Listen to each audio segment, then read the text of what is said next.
दोस्तों नमस्कार। स्वागत है आप सभी का हमारे आपके अपने YouTube channel MLM Pandeshwar Pandey पर। दोस्तों इस वीडियो में आज हम बात करने वाले हैं नेटवर्क मार्केटिंग के बारे में। आखिर ये सिस्टम है क्या जो MLM या डायरेक्ट सेलिंग इंडस्ट्री के नाम से आज पूरी दुनिया में धूम मचा रहा है। आज बात करेंगे उन बेसिक फंडामेंटल की जिनका इम्प्लीमेंट किए बिना कोई भी इंसान इसमें कामयाब नहीं हो पाता। आगे चलकर मैं आपको बताऊंगा कि किस तरह मेरी ज़िंदगी में नेटवर्क मार्केटिंग की एंट्री हुई और उसके सिस्टम ने कैसे एक साधारण से इंसान को जो कभी रेलगाड़ी के एसी वाले बोगी में भी सफ़र न कर सका, उसको इस नेटवर्क मार्केटिंग के पावरफुल सिस्टम ने हवाई जहाज़ में बिठाकर विदेश यात्रा करा दी। खैर मेरी कहानी आगे की वीडियो में आप सुनते रहेंगे। फ़िलहाल हम क्लियर करते हैं नेटवर्क मार्केटिंग की कुछ ऐसी बेसिक जानकारियाँ जिनको जानने के बाद किसी भी व्यक्ति को नेटवर्क मार्केटिंग की सिस्टम प्रणाली आसानी से समझ में आ जाए। दोस्तों हमने अपने 5 साल की नेटवर्क मार्केटिंग लाइफ में ये देखा है, और ये मैंने ही नहीं देखा, जितने भी हमारे पुराने आप लोगों में से लीडर्स हैं उन सभी को ये प्रॉब्लम फेस करनी पड़ रही होगी। आप लोगों को दिख रहा होगा कि ऐसे लोगों से दुनिया भरी हुई है जो नेटवर्क मार्केटिंग को करना तो चाहते हैं, लेकिन इस इंडस्ट्री के बेसिक फाउंडेशन के जो फंडामेंटल्स हैं उनकी राइट नॉलेज न होने के कारण वो जुड़ नहीं पाते, या अगर किसी चीज़ वजह से वो जुड़ भी जाते हैं तो बहुत ही जल्दी इस इंडस्ट्री से बाहर हो जाते हैं। उनके मन में कई बातें घर कर जाती हैं कि ये बंदे जोड़ने का काम है, मुझे तो बोलना भी नहीं आता, मैंने तो कभी कोई प्रोडक्ट सेल ही नहीं किया है, वो तो लाखों रुपया इसलिए कमा रहा है क्योंकि वो शुरू में जुड़ गया था, वो तो इसलिए सफल हो गया कि उसका सर्कल बहुत बड़ा है। और भी ऐसी बहुत सी फिजूल की बातें हैं जिन्हें सोचकर एक आम इंसान डरा रहता है, और बिना बेसिक जानकारी के वो काफ़ी मेहनत करने के बाद भी यहाँ सफल नहीं हो पाते हैं।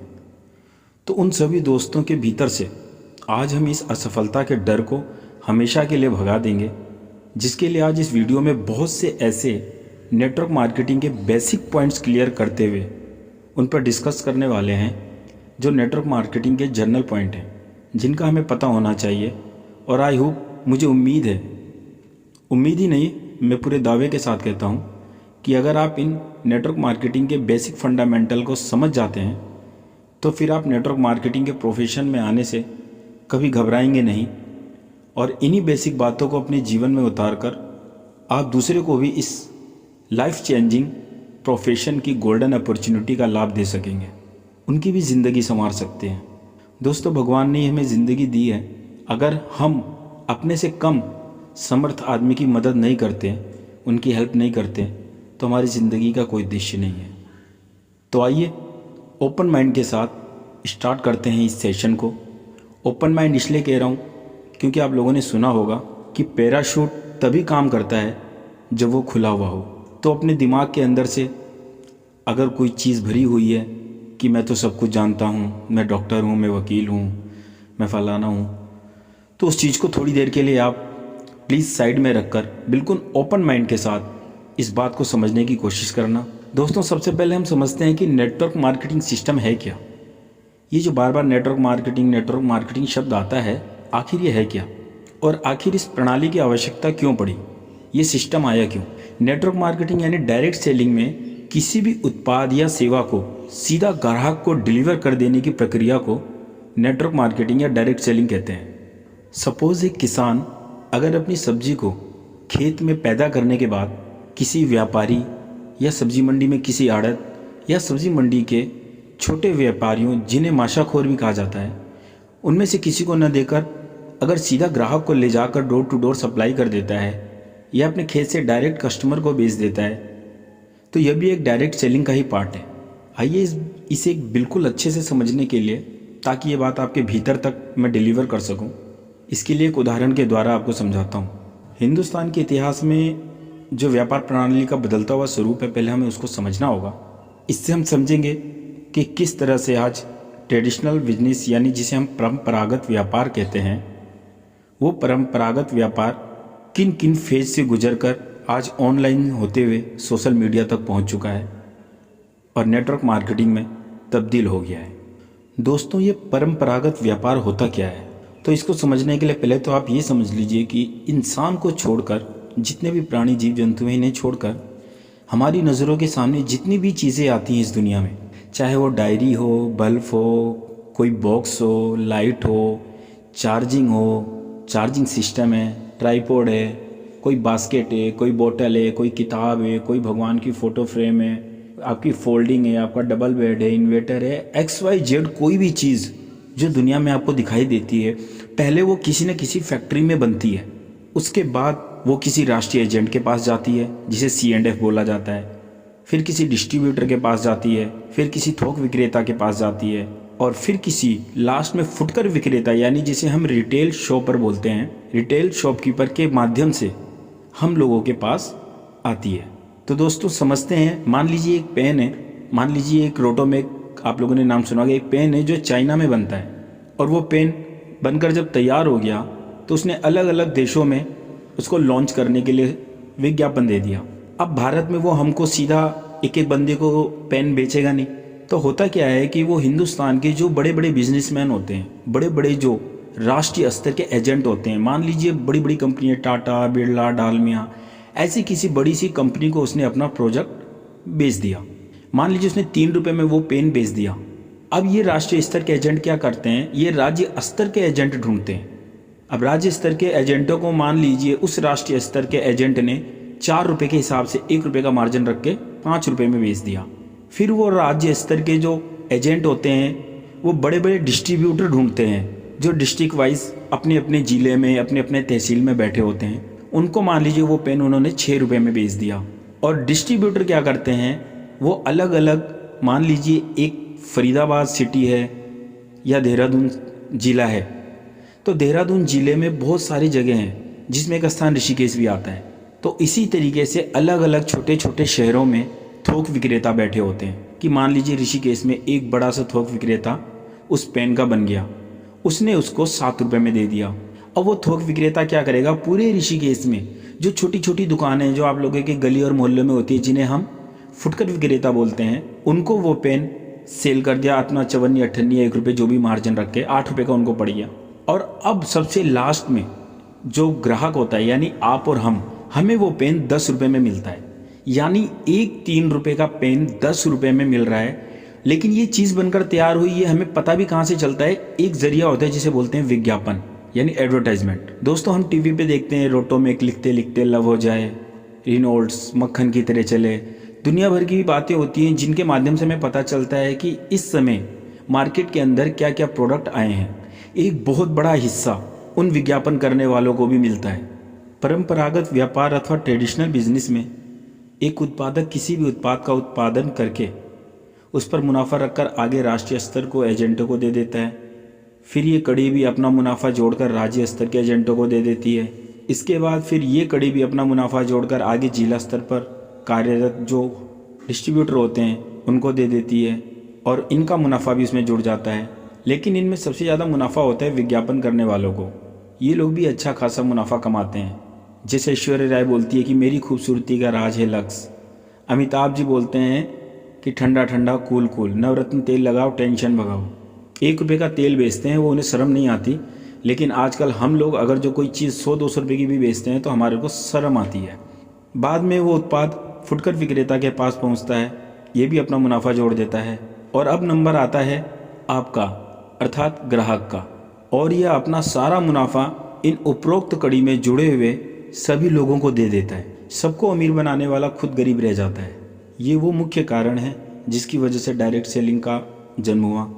आई होप कि यहाँ तक आपको कॉन्फिडेंटली क्लियर हो गया होगा। दोस्तों मैं कोई बड़ा यूट्यूबर नहीं हूँ, लेकिन अपने 5 साल के अनुभव से डायरेक्ट सेलिंग की वास्तविकता की जो बेसिक जानकारी है, जिनके दम पर हम किसी कंपनी में डायमंड ब्लू डायमंड बने, तो हमारे इस 5 साल के कैरियर में जो बार बार सुनने को मिलता है ना, इस समस्या के निवारण लिए मैंने ये यूट्यूब चैनल पर वीडियो बनाने की कोशिश करी है। और इसलिए नेटवर्क मार्केटिंग में इसकी बुनियाद से लेकर दीवार तक, दीवार क्या, छत क्या, पूरे घर की डेकोरेशन फिनिशिंग तक आपको समझाने के लिए मैं इसकी बेसिक हर पहलू को डिस्कस करने वाला हूँ। सो प्लीज़ अगर आप ये वीडियो पूरी देख लेंगे और आपको मेरे द्वारा दी गई नेटवर्क मार्केटिंग की बेसिक जानकारी में कुछ भी दिल को छू गया तो मैं समझूंगा कि मेरी कोशिश को आप लोगों ने सफल कर दिया। दोस्तों, आई होप कि आप सभी को यह पॉइंट कि नेटवर्क मार्केटिंग सिस्टम क्या है क्लियर हो गया होगा। आइए अब हम बात करते हैं कि ये डायरेक्ट सेलिंग कैसे आई। परंपरागत व्यापार को तो आप लोगों ने अच्छी तरीके से समझ लिया। दोस्तों, परंपरागत व्यापार यानी ट्रेडिशनल बिजनेस में ही बिक्री को बढ़ाने के लिए आप लोगों ने देखा होगा पहले छोटी छोटी दुकानों पर सेल लगा दिया करते थे। सेल सेल सेल इस तरीके से बिक्री बढ़ा दिया करते थे कुछ रुपए कम करके। बाद में बिग बाजार आया। मान लीजिए वो 3 रुपए का पेन जो 10 रुपए में जा रहा था, उसने सबसे लास्ट फुटकर विक्रेता का प्रॉफिट काट कर दिया और बोला कि हम 9 रुपए में आपको यहाँ पर ये पेन देंगे। उसके बाद सुपर मार्केट आई। आप लोगों ने देखा होगा मॉल वगैरह के अंदर एक ही छत के नीचे कई सारी चीज़ें आप लोगों को मिल जाती है।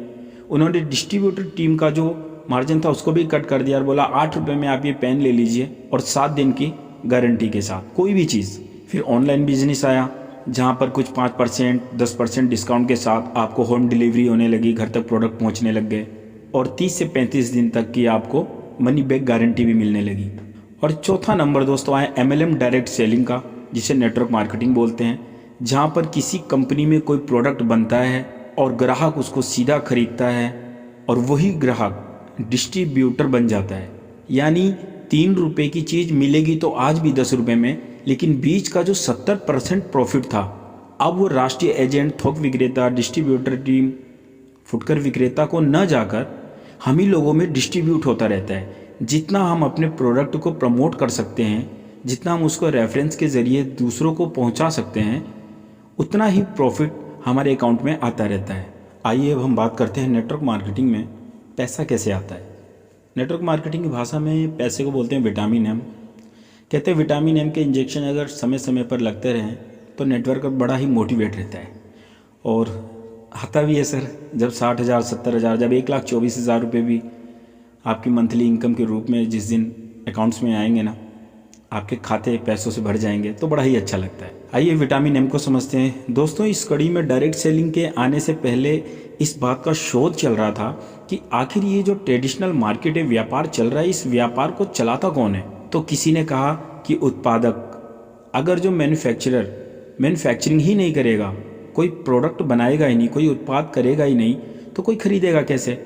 फिर किसी ने कहा वो तो ठीक है, लेकिन बीच की कड़ी और विज्ञापन अगर नहीं होगा, मान लीजिए थोक विक्रेता नहीं होंगे, एजेंट नहीं होंगे, रिटेलर नहीं होगा, तो माल बिकेगा कैसे। और विज्ञापन तो बहुत ज़रूरी है।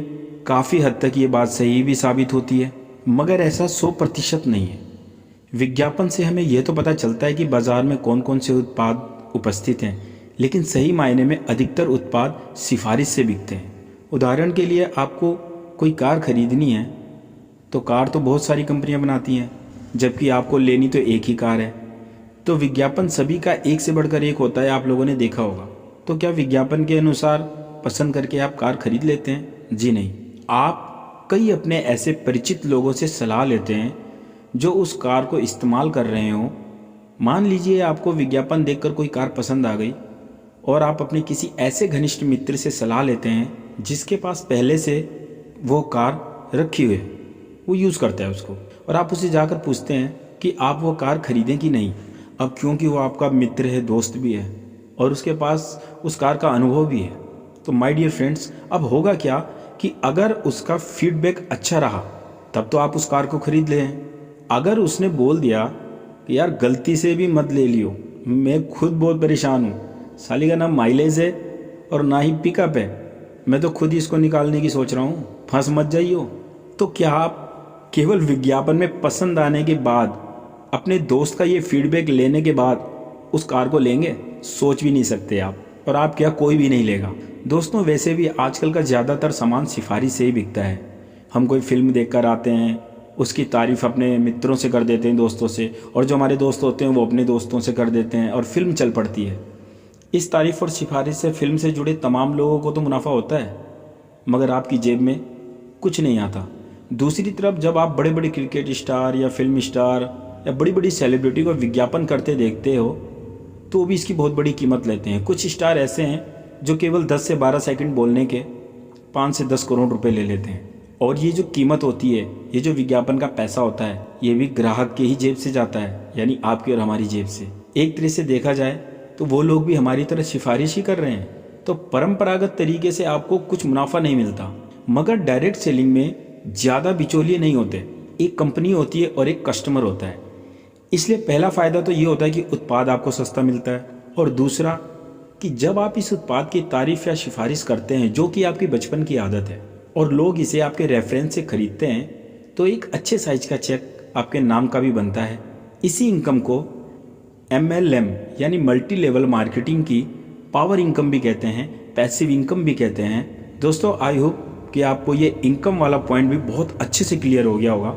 नेटवर्क मार्केटिंग में पैसा कमाने के लिए 2 बेसिक फंडामेंटल नियम बनाए जाते हैं जो हमें अपनी ज़िंदगी में उतार लेने चाहिए। नंबर 1, यूज़ द प्रोडक्ट, और नंबर 2, प्रमोट द प्रोडक्ट। यही वो 2 नियम हैं जिनकी वजह से आप नेटवर्क मार्केटिंग अपनी ज़िंदगी में ला सकते हैं और एक बहुत बड़ा मुकाम हासिल कर सकते हैं। दोस्तों, अगर आप लोगों ने किसी ने अकाउंट्स पढ़ी हो तो उसमें आप लोगों ने देखा होगा कि पूरी कॉमर्स की जो बुनियाद है वो 2 नियमों पे आधारित होती है। जब हम लेखा करते हैं, एंट्री करते हैं, जनरल एंट्रीज, जिसे हिंदी में रोजनामचा भी बोला जाता था, तो उसमें 2 नियम होते हैं। क्या कि पाने वाले को डेबिट और देने वाले को क्रेडिट। तो इसी तरीके से हमारे भी 2 नियम हैं नेटवर्क मार्केटिंग के, यूज़ द प्रोडक्ट और प्रमोट द प्रोडक्ट। अगर इसमें से आप कोई भी एक नियम अपनाते हैं और एक छोड़ देते हैं तो आप ज़िंदगी में कभी कामयाब नहीं हो सकते।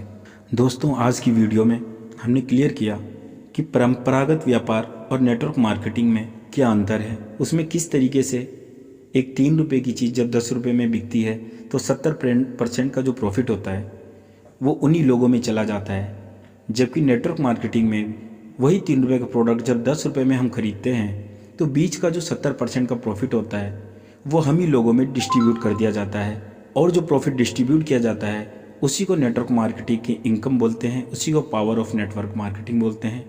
तो दोस्तों, मैं आशा करता हूं कि आप लोगों के दिमाग में आज की इस वीडियो सेशन में नेटवर्क मार्केटिंग और ट्रेडिशनल मार्केटिंग का जो डिफरेंस है वो बिल्कुल क्लियर हो गया होगा।